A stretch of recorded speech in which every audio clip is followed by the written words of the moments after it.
I'm going to start just with this little video, which is a trailer I put together. Hopefully the sound is good enough.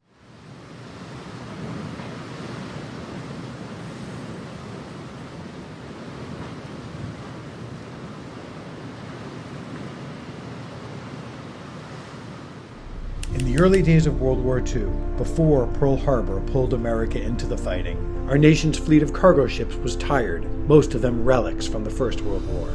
Great Britain desperately needed more ships and asked America for help. The two nations struck a deal to build 60 British ships. It inspired President Roosevelt to launch his own emergency shipbuilding program, and with the help of the industrialist Henry J. Kaiser, they would build the Liberty Fleet.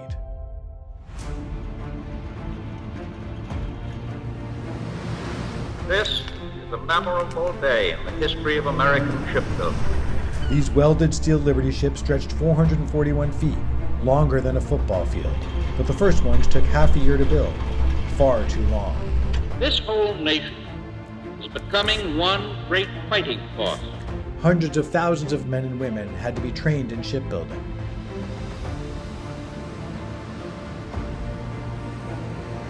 And women became the most important shipbuilders. They became known as Wendy the Welder.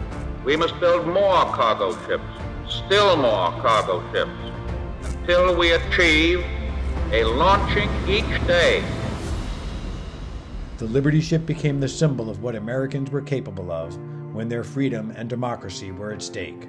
The fastest Liberty ship was built in 4 days and 15 hours. In 3 years, America built 2,710 Liberty ships. The war would have been lost without them.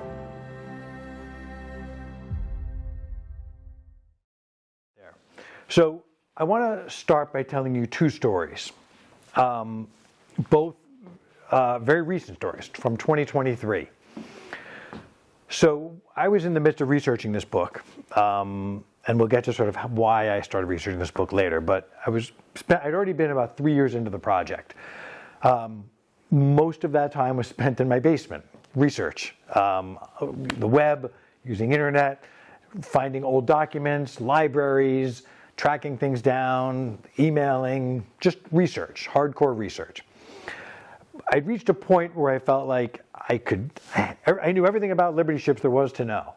I knew how long they were, I knew how tall they were, I knew how wide they were, I knew every measurement, every spec, I knew all the details about a Liberty ship. But it was sort of a two-dimensional thing for me. I had it on paper, I had pictures of it, I even had video clips, as you can see. I had all these different things, but it was still sort of a two-dimensional thing for me. I needed to feel like I was up close to a Liberty ship. I needed to experience a Liberty ship. So there are two floating Liberty ships left in the country today of the 2,710 that were built. One is in San Francisco Bay. It's called the SS Jeremiah O'Brien. And that has sort of been preserved somewhat as almost like an original Liberty ship. It still looks both inside and on the outside like an original Liberty ship. And the second one is in Baltimore. It's the SS John W. Brown. And that on the outside looks very much like a Liberty ship, but on the inside it's been a little modified over the years. One of the reasons it was modified is for about 20 years, it actually served as a public school in New York City, as a floating public school in New York City. So there's like a little museum shop on the ground floor of the ship, and it's sort of been converted over years. But you still certainly get the idea of it by being on it. So in the summer of 2023, I had to go down to New Jersey to drop my kid off at a golf camp, and I decided like I would use that opportunity to go to Baltimore and to visit the SS John W. Brown. I'd emailed with a guy who sort of worked on the ship and helped maintain it. And he was a retired firefighter from Baltimore. And so I drove down to Baltimore, and I have very vivid memories to this day of sort of driving down this gravelly road outside of Baltimore and sort of parking in like just this weird parking lot, and sort of looking up like, oh, there's the ship right there. And so I did a couple things. I first sort of went to one end of the ship, and on the ground, and I walked the length of the ship. I wanted to just experience how long it is. So they're 441 feet long. So now picture a football field, right? We can all picture a football field. So walk the entire length of a football field, and now walk another 100 feet. Okay, so that's how long a Liberty ship roughly was. Just for context, the Titanic, which is a ship that we all tend to think about as a really big ship, was 800 feet. So it was long, that was a much longer ship, but still 441 feet, it's a big boat. But what I was really struck by with the Liberty ship was how tall it was, the depth of the ship. It was sort of like, you look up at it and you're like, whoa, it's very deep. And that was sort of one of the things that I was struck by, and we'll talk about that in a minute, about why they were so deep. So I walked up the gangplank of the ship and I met the guy there, and he was very nice, and so he took me on a little tour. So the first thing we did, we went into the deck house of the ship, which is where the crew slept and where they were fed, where the kitchen was, where the ship was steered from, and that was fascinating to sort of see that. Where it was steered from, the windows all had boards that would fall down in case they encountered an enemy ship, because they didn't want anyone being able to see inside the ship. So they would drop these boards down to cover the windows if they encountered sort of an enemy sub or an enemy ship.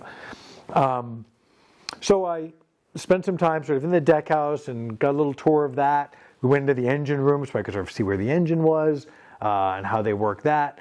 And then we went down this metal staircase, sort of winding our way down. And it felt like we were walking down for a while. And we got down to the bottom of the ship, the floor.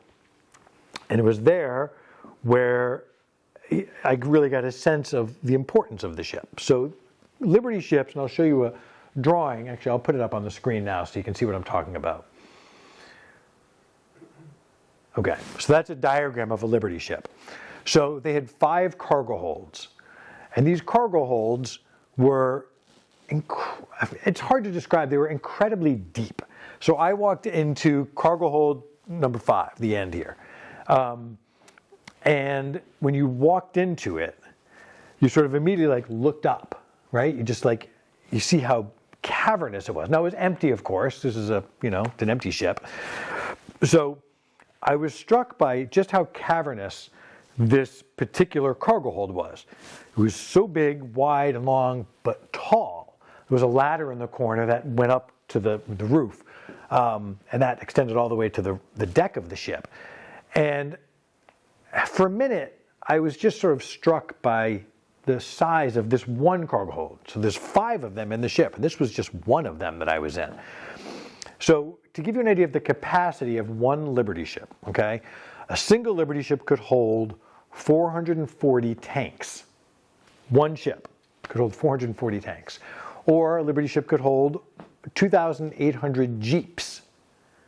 2,800 Jeeps on one ship. We've all seen those boxcar trains, right? The cargo, essentially a train that sort of stretches for miles. Sometimes we've been stuck at a crossing waiting for the train to pass. Imagine a boxcar train that was 2 miles long. 2 miles.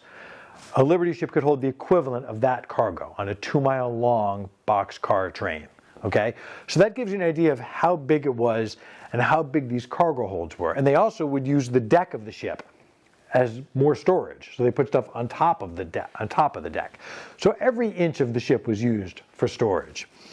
So when I stood inside that cargo hold, I sort of closed my eyes for a minute and I just imagined, and I have video clips of this a little bit, that showed sort of these huge cranes, they were called whirly cranes, that would lower the cargo into these ships. And so there's, these tanks, imagine how big a Sherman tank was, being lowered right into this cargo hold. And when I sort of thought about that, and I was standing in that cargo hold, you've probably heard the term arsenal of democracy, right? Which is the term that President Roosevelt came up with to sort of talk about and describe what America needed to be in order to win the war. We needed to build the arsenal of democracy. And what he was referring to was the tanks, jeeps, munitions, airplanes, ambulances, everything we needed to win a war. That was the arsenal of democracy. But what Roosevelt knew at the beginning of the war was that the arsenal of democracy, you could build the biggest arsenal in the world, but the war that was about to unfold, that was already unfolding in Great Britain with Germany, that war was not going to be fought here. It wasn't going to be fought in New York City or in Washington or in California or in the plains of Kansas. that war was going to be fought across 2 gigantic oceans. So we could build all that stuff here, but unless we had a way to get it there, it was useless. Pointless to build it unless we had a way to bring it to the troops. We had lots of ships to carry our troops, and Liberty ships were not used for ferrying troops. It wasn't their purpose. They were used to bring cargo. They were cargo ships. And so when I stood in that cargo hold, I had sort of an appreciation for the importance of these ships. Nothing will ever take away from what the servicemen and women who fought in the war, nothing will ever take away from their role in the war, of course. But they don't win that war without the stuff that got brought to them, without the guns and the planes and the tanks and the jeeps and the munitions and all those things. They can't fight and win the war unless we had a way to get those things to them in North Africa, in Europe, in Russia, all the places where the war was being fought. So that was sort of a moving experience for me, to be on a Liberty ship, to stand in that cargo hold, and to sort of just picture for a minute the role that these ships played in the war, which I felt like was never quite appreciated as much as maybe it should have been. So that's one story I just wanted to tell you. And if you're ever in Baltimore, go visit it. It's not like a popular tourist attraction kind of thing, but it is a piece of American history that's sort of just interesting. And San Francisco too. I haven't been to the Jeremiah O'Brien yet, but I plan to in the spring. Okay, so that's one story I wanted to tell you. So the second part of the story that I wanted to tell you is about the people. So this book was largely about the men and women and the people behind the Liberty ships. How did they get built? What was the design? Who came up with the design? And then how did they get built and who built them? What was the process for building them? That was men and women who dedicated their lives to this. So when you're researching World War II, as I was, sadly, we're reaching a point now where finding people who served in the war or did things in the war or were part of the war is hard. There aren't many of them left. And I started my research in 2020. So if you do the math, as I did, let's say you take, just for round numbers, take the year 1940. The war was going on, 1940. If somebody was working on building Liberty ships in 1940, let's just, again, take a round number. Let's say they were 20 years old. They really were actually a little older, because if you were a healthy 20-year-old, you were drafted and going into the war. But still, let's just say 20, for example. If you were 20 in 1940, that means you were born in 1920. That means in 2020, when I was researching my book, you're 100 years old. So I started with that equation in my head, like, am I going to be able to find someone, anyone, who worked on Liberty ships? And like I said, most of them were going to be a little older than that. So I did spend a lot of time trying to find people. And I had a process for doing it. I would read articles, I would stumble into newspaper stories and other things. You know, you'd see a story celebrating someone who maybe built Liberty ships or worked on Liberty ships. And then sadly, inevitably, you would stumble onto their obituary and see that they had passed away. And not surprising, of course. In late 2023, I read an article up in Maine. A website up in Maine had a story about a couple, a man and a woman, who had just celebrated their 100th birthdays at a restaurant. And they both, as the story pointed out, worked on building Liberty ships in Portland, Maine, which was one of the biggest shipyards to build Liberty ships up in Portland. I read that story and I was like fascinated. This couple both worked on the Liberty ships. I spent a couple of hours trying to track down an email address for the daughter whose name was mentioned in the article. I found her email address. I stalked her online for a couple of hours trying to track her down. Got her email address, fired off an email that night, and the next day she wrote me back. And my note was very simple. I'm working on a book about the Liberty ships. I read the story about your parents' birthdays, and I was hoping to connect with you. She wrote me back and she said, my mom unfortunately passed away about 6 months ago, but my dad is still here. He is sharp as a tack, and he would love to talk to you. He'd be happy to talk to you. He's 102. I remember thinking to myself, can I come up there tonight? But we traded emails for a couple of days. We arranged for me to go up in about 2 weeks, and I went up to Portland. And again, something else I have sort of very vivid memories about. So I went to Portland. She met me there, took me back to her house. Arthur Babineau was his name. He came downstairs and shook my hand with a strong handshake for a 102-year-old guy.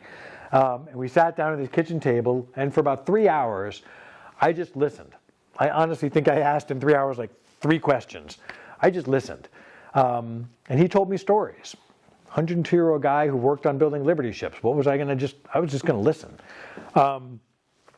He told me what his job was. His job was to inspect the welds on the ships. These ships were welded together. And his job was to sort of inspect them when they were finished to make sure all the welds were good and they were solid and that the ship didn't have any leaks and that it would float. And he told me a story about one ship in particular that had already passed inspection, and he remembered finding a faulty weld, and they had to open the ship back up and fix the weld and before it went out, and he always wondered what would have happened if they hadn't found that leaky weld. And he met his wife in the shipyard. They were married for 80 years before she passed away. And it was just sort of this great experience for me, just to talk to Arthur, hear his stories. He told me about Pearl Harbor, what he remembered about hearing the news of Pearl Harbor. He was on a bus going to his job. And he later did serve in the war as well. So he sort of went from building to serving in the war. But it was just a fascinating sort of moment for me, and it was really sort of something I was glad I was able to do. Finding these people was really hard. I included Arthur's story in the book. There's about a page and a half dedicated to his story toward the end of the book. It was important to me to include it. He's not like a major role player in the book, but just the fact that I had that experience to interview him in person, I wanted to make sure to include it. I stay in touch with his daughter, who's grateful. He did pass away about a year later. She kept me posted. He got sick and he passed away. But I was glad I was able to do that. And she was very grateful that it sort of was a way to keep his legacy alive and such. So those were 2 stories I just wanted to share with you, that what it was like to report the story and to write about this book, and sort of the things I learned that were sort of interesting to me. The people and the ships were what this book is about. So the Liberty ship, a lot of people assume it's an American ship. It must be an American design, right? It's actually not. It's a British design. A British shipbuilder by the name of Robert Cyril Thompson lived north of London in the late 1930s. And he was a shipbuilder, a ship designer. And he designed, at the time, sort of a big cargo ship. He had a design for a big cargo ship. And the Admiralty, the British Admiralty, in 1939, 1940, Britain is at war with Germany, fighting for its life. Germany has invaded. They're attacking from all sides. It's a brutal, brutal war. Great Britain is essentially building as much military and naval vessels as it possibly can. They invite Robert Thompson to come down to London, and they say, your ship that you've built, this cargo ship, this really big vessel, we need that ship. We need a lot of those ships right now, but we don't have any capacity to build them here. All of our shipyards are at capacity, being used for building naval ships and military vessels. So obviously Great Britain's closest ally is us, the United States. They tell Robert Thompson, we want you to go to America, see if you can get America to help us build these ships. Now remember, we're not at war yet. This is not our fight. We're observing it, we're watching it, but Americans, for the most part, are sort of like, that's not our war. We don't want to fight that war. There have been polls taken that sort of show that Americans' interest in the war is very sort of not us. President Roosevelt, he sees what's coming. He knows that this fight is coming one day, somehow or another. It's coming. Doesn't know when, doesn't know how, doesn't know where, but he knows it's coming. Robert Thompson takes a boat over the United States. He meets with someone from the Maritime Commission, United States Maritime Commission. His name is Jerry Land, Admiral Scott Jerry Land. And Land tells Robert Thompson, we're happy to help you build these ships. However, unfortunately, we're in the same position as your country. all of our shipyards are also at capacity because we're building a lot of boats here right now, anticipating war, anticipating fighting. So you can't just come in. We're not just going to let you come and take one of our shipyards to build your boats. We want to help you, though. You are welcome to go around the country, meet with shipbuilders, shipyard owners, businessmen, whoever you want to meet with. And if you can find a partner who's willing to help you, great, we'll help you build the ships. It just can't be at one of our sort of active current shipyards. We're not willing to sacrifice and give up one of those. So Robert Thompson sort of takes that news, and he's got a budget. They've sort of given him a dollar amount, and said, Britain has. They've said, here's what you can spend to get these ships built. He's trying to get 60 ships built. That's the number he has in his head. He wants 60 cargo ships built. And that's the dollar amount they've sort of like calculated that this is the amount that you can get to build 60 ships. So he rents a chartered plane and he flies around the country. 17,000 miles in 3 weeks. He flies around the country. He meets with shipyard owners and builders and businessmen and all these different people, explaining what he's trying to do. And when he's in Tacoma, Washington, where there's some shipbuilding going on there, in Tacoma, Washington, he meets with a guy who he's sort of struck by. Thinks this guy's interesting. He's a businessman. Doesn't seem to know a lot about ships, a lot about boat building. But he says to him, if you need ships, I'll build you 200 ships. Thompson's like, I just need 60. And this guy's like, I'll build you 200 ships. So Thompson is struck by this guy. He's cocky, he's arrogant, he's brash. But he also seems like he wasn't an empty promise. Like, he sort of felt like he walked away from that meeting like he probably will do what he says he's going to do. But he doesn't really know this guy. He goes back to Washington eventually after flying around the country, and he visits all these different ports around the country. Goes back to Washington and says, I met with this one guy in Tacoma who seemed like he might be able to help me. And Jerry Land says, oh, that gentleman he's got a contract with us right now for building just 5 ships. First contract to build ships. His 5 ships, but he's with a conglomerate. But that contract is going very well. We've inspected, the ships are going well, they're ahead of schedule, they're under budget. They're actually doing a really nice job. And he says, you're right, that might be a good partner for you. So that man that he met with was Henry Kaiser. So I'm going to talk to you a minute about Henry Kaiser. Okay, so he strikes a deal with Henry Kaiser to build 60 ships. 30 are going to be built on the West Coast and 30 on the East Coast. So 30 are going to be built where Henry Kaiser has acquired some land near San Francisco, but on the other side of the bay in Richmond, California. Henry Kaiser is going to essentially build a shipyard on the water in Richmond, California. And then Henry Kaiser realizes, I have to get an East Coast partner. The United States had sort of made clear that we want shipbuilding operations to not just be on one coast. We want them to be on both coasts for a lot of reasons. Some of them strategic. If, let's just say, there's a shipyard built over on the West Coast and that shipyard got bombed, got attacked, got taken out, they want to have another operation going on the other coast to sort of be able to continue the operation. So Kaiser finds a partner on the East Coast in Portland, whose name is Pete Newell, who is a veteran shipbuilder in Portland, Maine. And Newell also has some land that he wants to build a shipyard in. And so he agrees, I'll create a new shipyard here in South Portland, and those will be the 2 shipyards that will build these first 60 ships. So that design that Thompson came across with becomes what's known as the Ocean-class ship. That's what they called it, and that's what we built for Great Britain, 60 Ocean-class ships. That was essentially the first cousin of the Liberty ship. That was the design that was, I'll say, Americanized to become the Liberty ship. It was a British design that was essentially just slightly modified when we got to building them. Okay, so Henry Kaiser. If I say the name Kaiser to you, what's the first thing that comes to mind? Kaiser Health. Kaiser Healthcare, right? Kaiser Permanente. So that's the same guy.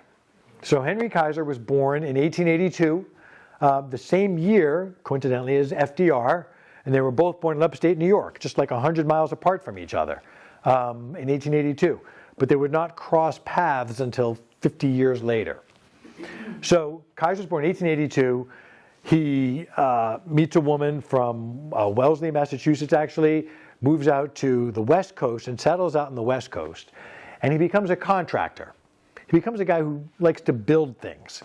So he starts building, gets small road contracts and bridges, and eventually bigger projects like some dams. And he becomes sort of what I will call a significant contractor, but only on the Pacific coast, only in the Pacific Northwest. That's where he's known. That's where he does all of his business.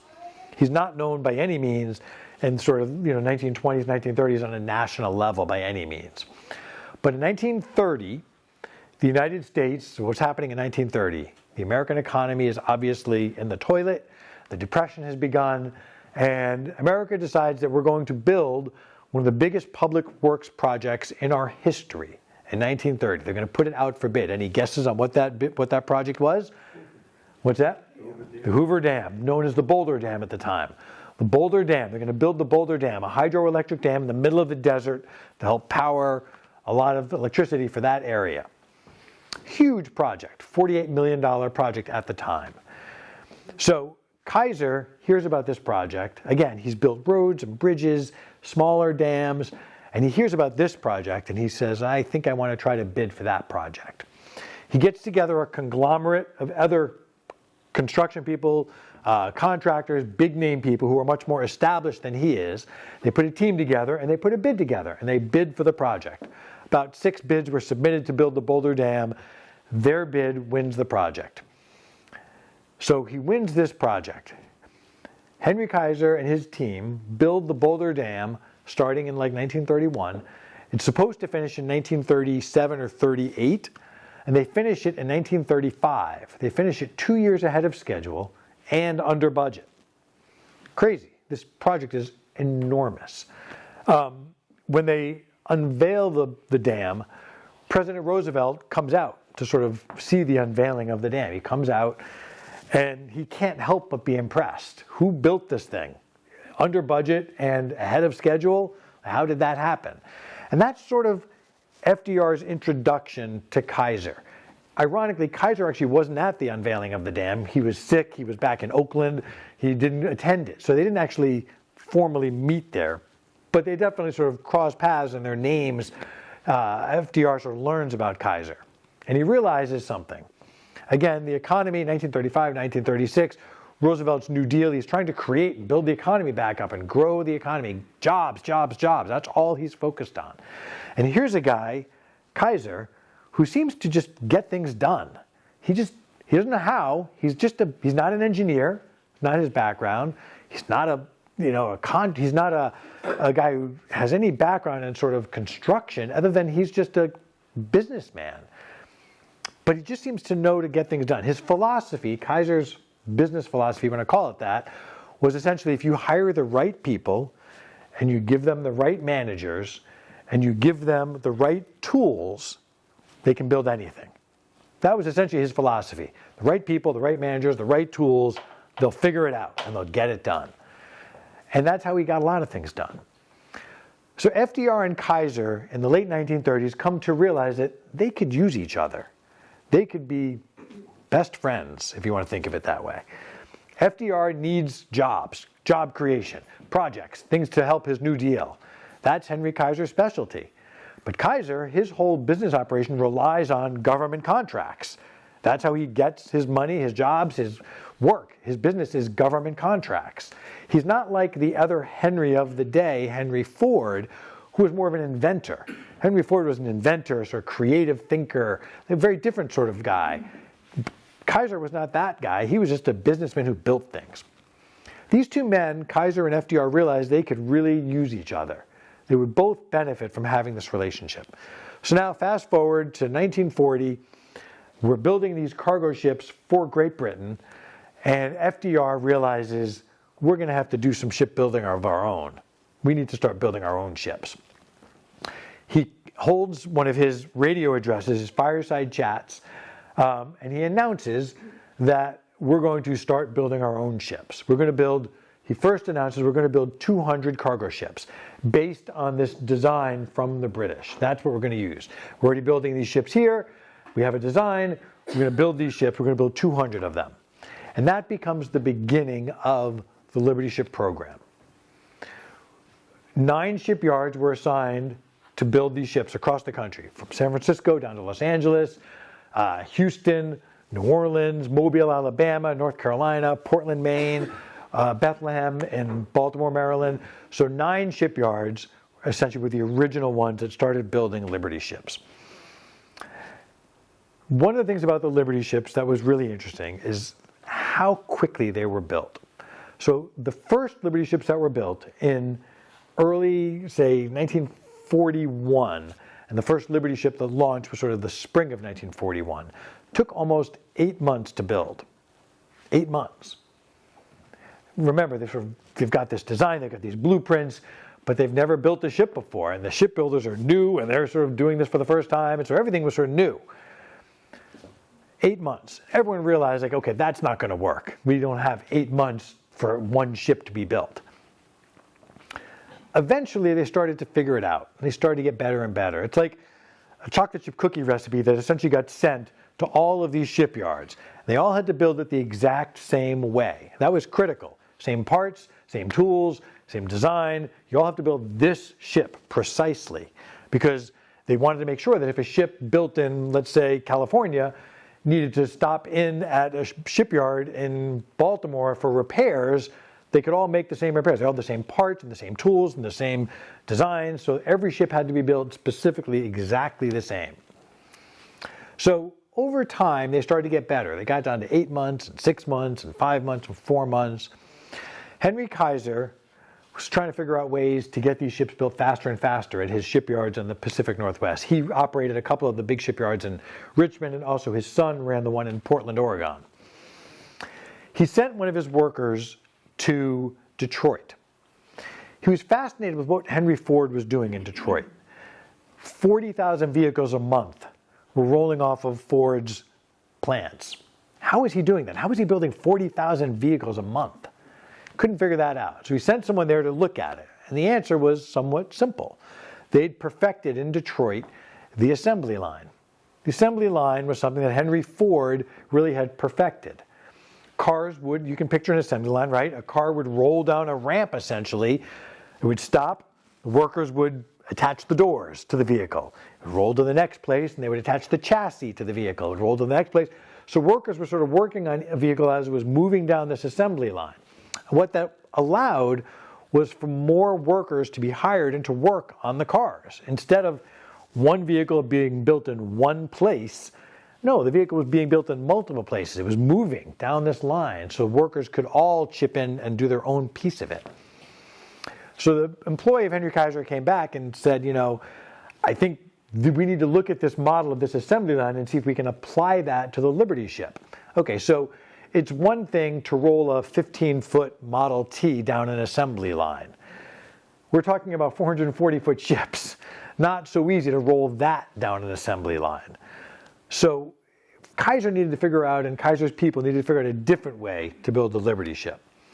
So the analogy and the metaphor that I've used to try to explain this is we've all either given a gift of a Lego toy to someone, or maybe opened up a box of Legos, right? A Lego toy. When you open it up, inside there might be multiple bags, maybe 3 bags of different parts of that toy. Okay, let's say you're building a boat, a Lego boat. 3 bags come inside. Now imagine if the child who got that toy said to 5 of his friends, here's a bag. You all build that piece of the boat. And then he took another bag and said to another group of friends, you build that piece of the boat. And then the 3rd bag that was in the Lego toy to another group of friends said, and now you build that piece of the boat. So now he's got 15 kids all working on this one boat. And when they finish their piece, they bring it together and snap it together, and boom, now the boat's all done. It'd be much more efficient to do it that way than just have like 5 kids just all sort of piecing it together and trying to do the thing at once. That's essentially what the Liberty ship became. They created at these shipyards, some of the shipyards, lots of different spaces where the ship could be built. So some of the ship was built over here, some of it was built over here, and some of it was built over here. And then when that huge component was completed, they'd put it on a track or a vehicle or something would carry it out to the shipway, and it'd be put on the ship. So the deck house, for example, the deck house that I walked into at the John W. Brown, that's like a 3-story building. That's a big structure. But that wasn't built on the shipway. They didn't wait, for example, for the hull of the ship to be built and the deck to be put on and then start building the deck house. Think about how time-consuming that would have been. Deck houses were built far away from there at another part of the shipyard. And they bring the deck house out like in 3 pieces, essentially the walls of this house.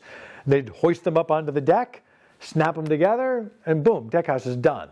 But it was built over here, far away. That's how the Liberty ships got built faster and faster and faster. They got it down from 8 months to 5 months to 3 months to 1 month, where the average time was essentially 30 days to build a Liberty ship. Remarkably fast to build these ships.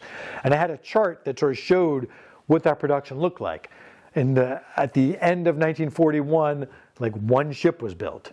And then early 1942, like 12 ships were built in January, and then 20, and then 25, and then 37. And you can see the production really start to ramp up until in 1 month, in early 1943, 1 month, they built 120 Liberty ships in a single month. So it showed you how the production really ramped up across the country. The last thing I'll tell you is about how they built 1 ship in 4 days.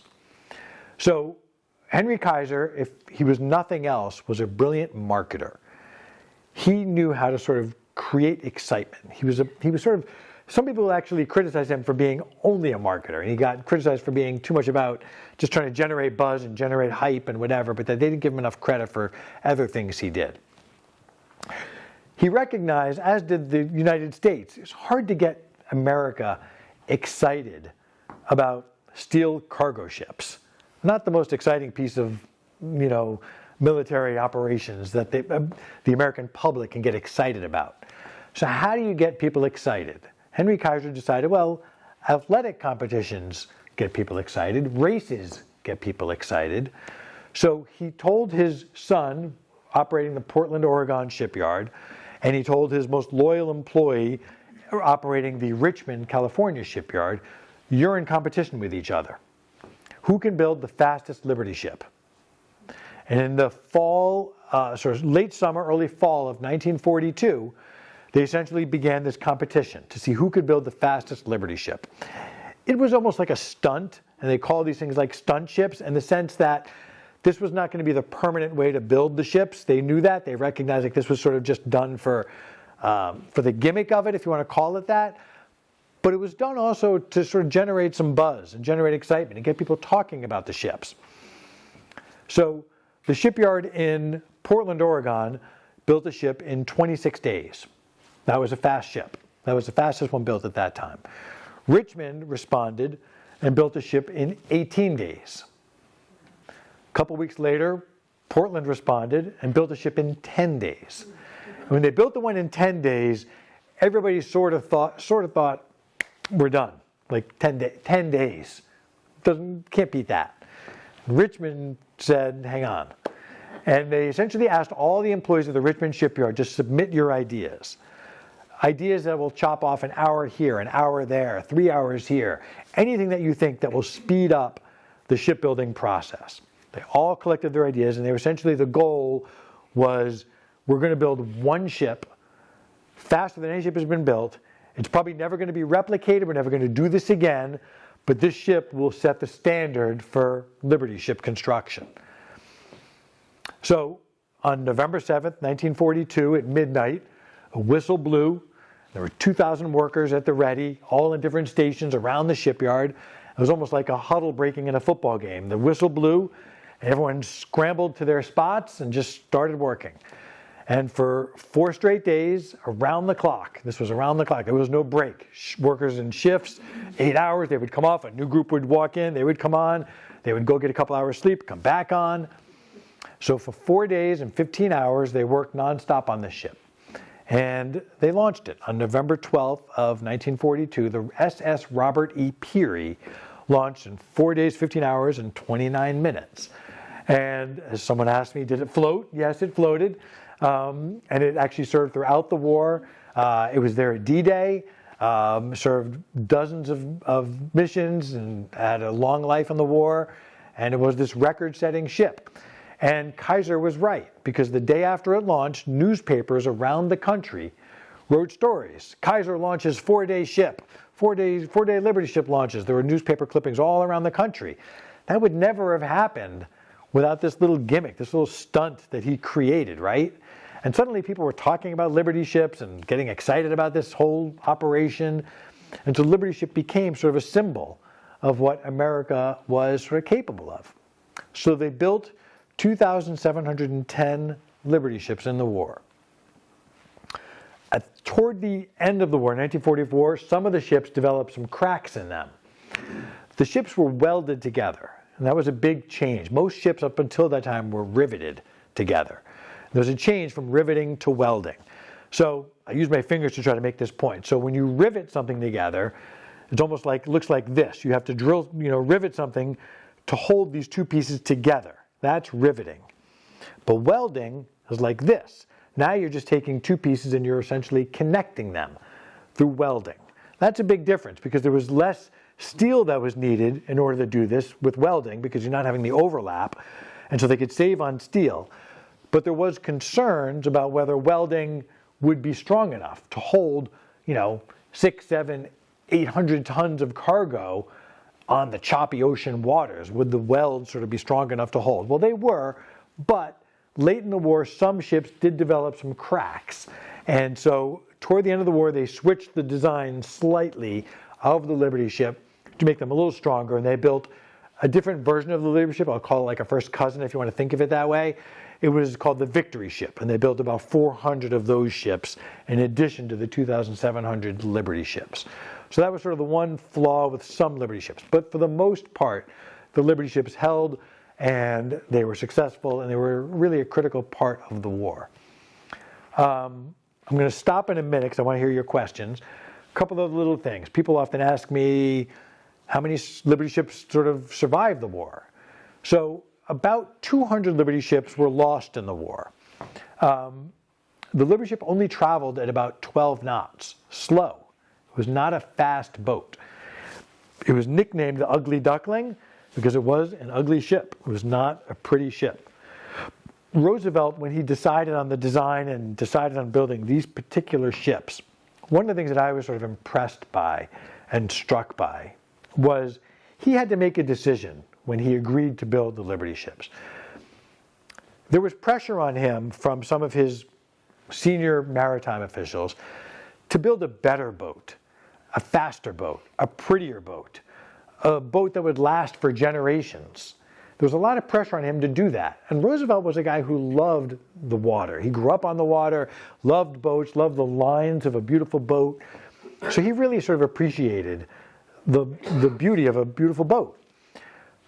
But he knew that for the war and for this particular moment in time, we don't have that luxury of building the best boat, the fastest boat, the prettiest boat. We don't have that luxury. We just need a lot of boats, and we need them really, really fast. The goal was we have to build ships faster than the Germans can sink them. That was the goal. That was it. And so he made that, you could call it almost a sacrifice, this decision to just build this ugly, steel, hulking sort of cargo ship, because it could be built fast. It could be replicated around the country. The design was very simple. You could just build that boat. That decision required sort of like a president to sort of set aside his ego, if you want to think of it that way. And I've sometimes been asked, like, do you think we could build Liberty ships today? And it's a good question. I don't know. You think about politics today, and you think about sort of the infighting that happens, and would Congress today be able to get behind the idea of like, no, it's not going to be the best. It's not going to be the fastest or the prettiest. We just have to build this boat fast, quick, hurry up, hurry up. I don't know if that could happen today. It required sort of this political willpower to sort of not try to be the best, but just do this one thing really well and really fast. So the Liberty ships, as I said at the beginning, I feel like played an underappreciated role in the war. The war was fought everywhere sort of but here. It was fought in Europe. It was fought across these giant oceans. We needed a way to carry our cargo over to the troops. And so that was the role the Liberty ship played. Let me show you my pictures real quick, and then I'll take your questions. So I just have a few pictures here. So there's the cover of the book. So here's Robert Thompson on the left. There weren't a lot of pictures of him, needless to say. And on the right is William Francis Gibbs. He was the premier ship designer and shipbuilder in this country, who was essentially asked to take Thompson's designs and blueprints and Americanize them. Remember, they were designed for British shipbuilders with British tools and British measurements. Everything about them was British. Well, they were going to be built here by Americans. So Gibbs was basically asked to take that design and to Americanize it. He didn't love the job. In fact, he hated it because it wasn't his ship. He didn't design it. He didn't come up with the creativity of it. And so it was sort of like he was grumpy about it, doing it the whole time. But he did it. It was a job. It was an important job. And he did it. So here's FDR with Kaiser. Their partnership became really pivotal in the mid 1940s. Kaiser was rumored in 1944 to be FDR's potential running mate for as vice president when Roosevelt was running again. And he almost was going to be vice president of the United States. Kaiser in the 1930s had made a speech in which he advocated for the idea of a sales tax, which at the time was not in place. And Roosevelt read that speech and immediately disqualified Kaiser and said, we can't think of a sales tax right now. So that was sort of why Kaiser never became, what's that? Sorry, Kaiser is in the back in the glasses, and FDR is in front. That's Pete Newell in Maine. So he was the one who built the shipyard in Maine. He went to MIT. This picture is from MIT's museum. And he was the guy who built the ships in Portland, Maine. So that just shows sort of the vastness of the Richmond shipyard. Essentially, it was this whole area on the water where the ships were launched from. And you can see the shipways over there where the ships were launched from, and more ships over here. One of the things that would happen with the ships was that they would, when they were like 90% done, they would launch, but they were not yet ready for war. First of all, they didn't have their cargo. And second of all, they didn't have all their electricity and plumbing and the other things that were needed. So they would launch a ship and then move it over to a separate spot where they would put the finishing touches on it, which allowed the shipway to be cleared so that they could start building another ship. But as soon as it was ready to float and go, they pushed it out and said, let's go, next ship in place, and start building. Some of the propaganda that was out there for recruiting shipyard workers, I didn't talk too much about this. Women played an incredibly critical role in building the Liberty ships. One of the reasons was because welding, interestingly enough, was actually done better by women than men. And the reason was because welding required a certain manipulation of your arm to reach into tight corners and tight spaces with this tool that women were actually better at using than sometimes men were. They had skinnier arms and more nimble, and they could reach into these tight spaces. And so women became really, really critical in the war. We've all heard the term Rosie the Riveter. The term that became popularized during the war was Wendy the Welder. And they held welding competitions. Women welders were invited to the White House to meet with Eleanor Roosevelt and to celebrate their work. So they were sort of a really critical role in the war. There's the diagram I showed you. This illustration was done by a guy who lives in Brookline, a very, very well-known, terrific, talented artist. His name is Joe McKendry. So I talked already about this, but that just shows you some of the construction. You see the huge scaffolding around the ships as they were being constructed, the deck coming together, but before the deck house has been placed on a ship. So you can see sort of how massive the deck was. And here's sort of what it looked like when a ship was essentially getting ready for launch. That's the Peary ship on the right. You can see the sign, 4 days, that big number 4 there. That was the ship being launched. The launchings were celebrations. There were big parties. They would allow a dignitary to come and smash a bottle of champagne on it and launch the ship. But again, ironically, even though it was launched, it wasn't put into war yet because it still needed some finishing touches. There's that illustration again, and that's it. Book came out in August. I've been out there talking about it and doing lot of podcasts and videos and a lot of different ways to just promote the book and tell people about the book. I'm doing a big podcast interview actually this weekend because December 7th, as you know, is sort of a big date in World War II history, the day Pearl Harbor was bombed. And there's a podcast called History Happy Hour. It's based in London, but also here. 2 guys do it. So I'm doing a big interview with them. And so those are some of the ways I've been talking about the book. Not just these events, which I love doing, but just trying to talk about it in different venues and different ways. So I'll stop there. Give you time for some questions, things I didn't talk about, questions you might have. Or after the submarine stuff got all, a lot of the submarine stuff got, and the convoys got cleaned up in the Atlantic. Well, I mean, the Liberty ships. What the time? So the Liberty ships, so Pearl Harbor, December 7th, 1941. We started building Liberty ships in the spring of 1941. So about 6 months before Pearl Harbor, we started building the Liberty ships. The first Liberty ships launch in late 1941, right around the time before Pearl Harbor. But then 1942 is when they aggressively ramp up production because now Pearl Harbor has happened.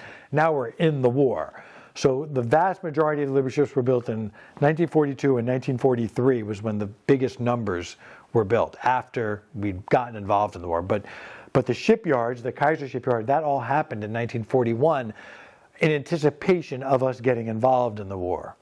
And again, the goal was build our ships faster than the Germans can sink them. That was the big goal.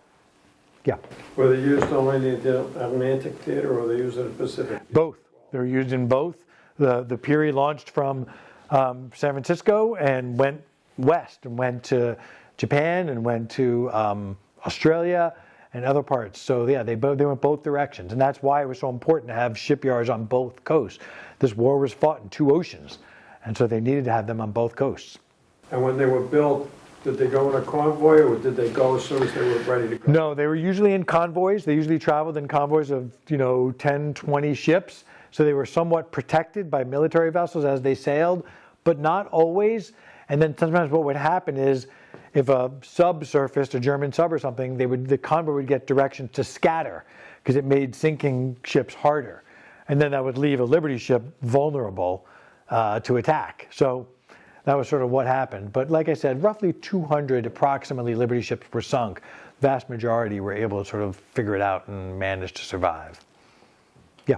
On average, how many crossings did each one do? So it varied. So some made 10 to 20. Some only made a couple and before they were attacked. The Peary made, I believe, 12. So, because some of their journeys were long and they would make multiple stops, like they'd go to North Africa, then to Europe, and then make pit stops, pick up, drop something off here, pick up something here, come back to the United States, get more, so it varied. But some would do, 20, 30 trips. So some of them had long, really productive journeys. Yeah. Yep. Were they used after the war? Yeah, so again, getting back to the whole, decision to build these ships, they were essentially built with the idea that they're not going to have a long life. And so in the 1950s, essentially, a lot of them started to become obsolete. They were just not really useful anymore. They were used a little bit for less dangerous sort of cargo missions and that sort of thing. In the late 1950s and early 1960s, a lot of the Liberty ships were just scrapped for the metal so that the metal could be reused. And they were, essentially done. But they were never seen as, these will be a generational ship that will have a long life. They just did not. And a couple of them were used for these quirky reasons, like the John W. Brown turned into a public school and floating in New York City. So weird things like that. Yep. You talk about how deep the holes were. How do you stack jeeps and tanks? How did they get in, you mean? Yeah, they were lowered. So these cranes were enormously strong cranes that would essentially, in that illustration, you could see the crane was on the boat and it would lift up, the mast there. It would lift up something on the deck of the port. It would lift it up and hoist it and place it inside the cargo hold. So it was huge, and it could lift up a tank and drop it in. Most of the things were in boxes, so they were in crates, so they could stack very neatly. But it was it's sort of an incredible sort of thing to see. And there's video clips where you can see them lifting up a tank or a Jeep or whatever and just placing it gently inside. The cranes could hold 50 tons. So they were big, powerful cranes that could do that work. Yeah. For people here, my name is Bob Wood. My folks, I own a cottage on the end of the canal. But I'm from Bridgewater. In 45, and I can't come up with a date at the moment, my father got some tickets. He was a medical doctor at Camp Patrick Henry, Newport News, Virginia. Got some tickets, and we arrived at Newport News Gate to go to a launching of a ship. Right. Don't know what can't remember the name is, can't find out the name of it is, and I've tried to do that. But he looked at his tickets, let's say they were orange, he looked at everybody else's and they were green. Why do I have orange tickets? So went up to the guy at the gate and said, what's with the color scheme? He said, you're on the platform at the nose of the ship to be launched. And you might put the gangway on the slip there. So Newport News, Virginia plays a big role in the book. Newport News, Virginia had an apprentice school that trained shipbuilders. And it became sort of a critical training ground for teaching young men how to build certain parts of the ship. And so Newport News shipbuilding plays a pivotal role in the book. Can you show the ramps? That? There it is, right there. Okay, yeah. You see the ship? They would take, on the day of launching, would take certain pillars out holding the ship in place. Then they'd take it, when the crowd came in, they took a few more of the supports holding the ship because the ship was attached to a skid on those ramps. They would pump oil, grease into the ramps there. And as you can see, the platform on the right picture there, I touch, my fingerprints are on the ship that my father got tickets. There were down there. There were occasionally, so the ship would be here, and there was a whole process they had for how to launch a ship. They would have to knock these champagne bottle. Well, but not just that, but the process of sending the ship down. They had workers were underneath the ship who would knock away these things that were essentially holding it in place. In the book, I tell there's one crazy story that happened at one particular launching where the ship workers were still down here preparing to launch the ship, and accidentally it happened sooner than they were anticipating. Someone clipped the thing and the ship started to roll down while they were still here. And everyone screamed, wondering what was going to happen, and they all fell to the ground flat, and the ship went right over them. And it's almost like, how did that happen? They survived. They were not injured. And a couple of them were able to jump to the side, but two of the workers were essentially under the ship as it rolled right over them. So little things like that you discover in your research. You're like, wow. There are a couple of tugs out in James River. They have picked up the ship after it came there, moved it to the port. As a matter of fact, at the pier there, the USS Midway aircraft carrier was being outfitted for duty. Yeah. And that's where they went to dry on the water because they could float. Wow. To build another ship. Let me take a couple last questions. Go ahead. What about funding for these folks? Yeah. I mean, it was obviously a good... Savings bonds? You mean for the workers or for the boats? Boats. For the boats, I mean, it was obviously a government project. So the shipyards were owned by the businessmen and the business people who owned the shipyards, but they were paid and reimbursed for the shipbuilding process because it was a government project. So that's how the boats were funded. And the workers, it was government work. It was, so they were paid government salaries. It was a good paying job, steady job. That's why workers came from around the country to these shipyards. Steady, employable, good jobs. Families uprooted their lives from all around the country and picked up and moved to these cities just to build the ships. I have an anecdote in the book about a woman who, husband from Mississippi, who went up to Richmond, California to start building. And then 6 months later, she took her 5 children and got on a train in Mississippi, and she was pregnant with her 6th, and rode a train all the way from Mississippi up to Richmond, California, joined her husband there, and then she went to work in the shipyard. So that was sort of what people did. It was like just something that you did at the time of war, just participate and to do your duty when they could. Yeah, in the back. I'm wondering how, Oh, sorry. Go first and then go after you. oh, sorry. That's okay, go ahead. I'm wondering how you get interest in actually telling this story, because my dad served on the Ponce de Leon. He was Yeah. a gunner in the Navy. I wish I get... I asked many people about Liberty ships and they knew nothing Right. about a Liberty ship. I feel like I got to make up a better story for this one. I don't have a good story about why, other than I'm interested in history, first of all, obviously. And I'm drawn to stories about interesting people doing interesting things. And so if you start with that foundation of just sort of interesting people doing interesting things, then I was looking for like a story about a time period. World War II is an interesting time period, of course. The challenge with writing about World War II is that every time you think, oh, I found a really interesting story, there have been 10 books written about it.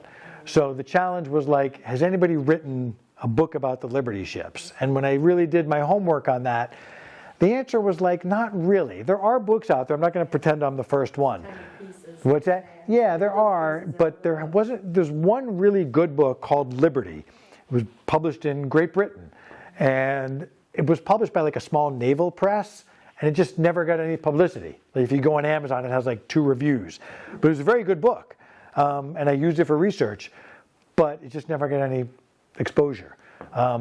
And then there's one other book which is considered the Bible of Liberty ships, which was published back in like 1950 by a naval historian. And that book is sort of considered the Bible of Liberty ship research. And so I use that as a helpful guide too. But I was just interested in sort of the idea of the Liberty ships because, like I said, I felt like it was a little slice of World War II that I didn't know a lot about. And I thought I knew a fair amount about World War II. And I was like, this is a story I don't really know that well. And then when I saw about Kaiser, I was like, oh, he's an interesting character. And FDR, of course, is endlessly interesting. So there are a lot of angles to it. In the back. This is quite coincidental, I thought. About 2 weeks ago, at my house, we have the Comcast TV Yep. and all the channels. And there's a bizarre, strange, obscure channel called Story TV, which has all U.S. history things. That's what it's called, Story TV. It's some crazy number. And I was looking at it, and it had a 1-hour show on building the Liberty ships and the Essex aircraft carrier. Oh, interesting. I'll have to go find It it. starts with Henry Kaiser doing Hoover. Right. And I watched it 2 weeks ago. Oh, funny. Like on a Wednesday. And then the Foreign Enterprise comes out and it says they're having to speak or talk about Liberty ships. I wonder if, That was amazing. there are some things on YouTube, and maybe I've seen it and didn't realize it. So I'll look for it, because I know there are some, there's a 45-minute movie, but it doesn't sound like that. But there are some things out there that show it. I'll look for it. That's good to know. Thanks. Can you speak to the decision on the triple expansion engine, why that was chosen? The reciprocating engine? Yeah, so the engine on the Liberty ship was a reciprocating engine, which meant that it sort of went up and down. That's how it sort of moved. So there's a whole chapter in the book devoted to the guy who built it. His name was Charles Moore. It's a sort of interesting story behind it. The goal, again, almost the same idea with the Liberty ship, was we need an engine that is powerful, that can move one of these ships, but that's simple in design and that could be built really quickly, because they needed an engine that could be shipped around the country, that could be built everywhere, that was not complicated, and that was powerful enough to move a gigantic ship like this. So Charles Moore was a guy who sort of had experience in building engines and motors for ships, and he was in California, and he had a design for an engine, and when they saw his design, they were like, that's what we need. And so they hired him to essentially design the Liberty ship engine. So he's an interesting guy. His backstory behind his business was interesting, and he almost lost it, almost went bankrupt, and then this job came along and essentially saved him. The PSA about this talk rang a bell with us because Sue's dad served as a gunner's mate in the Atlantic and the Mediterranean, Yeah. South Atlantic, on 2 different ships. Yeah, He took a break to fight malaria in South Africa. yeah. And we have a treasured snapshot I think it was, I'm sorry, I don't know remember the date, but it's late 1990s, I think. The Brown sailed through the canal, Okay, and we have a snapshot of Hank yeah, pointing toward the railroad right. under which is sailing the. They still do little sailings of it. They still take it out and do that, and so it's a nice thing that they do. Plus years ago. Yeah, no, they still do. Enjoyed your talk. Yeah, thanks, I appreciate it. They still do little sailings and take the boats out into the harbor and allow them to sort of be events. And